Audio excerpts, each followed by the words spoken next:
חיים, אתה יכול להציג לי איזה פרויקט שעשית? בוודאי, יש לנו את הקריה האקדמית באילת, אתה מכיר? האמת שלא. אז בוא אחריי.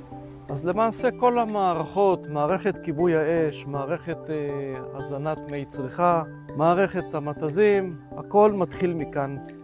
כל המערכות מקבלות את ההזנה לתוך הפרויקט הגדול הזה, שהוא רב קומות, ובואו נראה מה עשינו. אז ניתן לראות את כל מערכת המתזים, שבעצם נמצאת בחלל התקרה, את עמדות הכיבוי אש החדשות, תחנה קומתית, היא בעצם שולטת על כל מערכת המתזים בקומה הזו. בכל קומה יש לנו תחנה קומתית שתוכננה והיא שולטת על מערכת המתזים.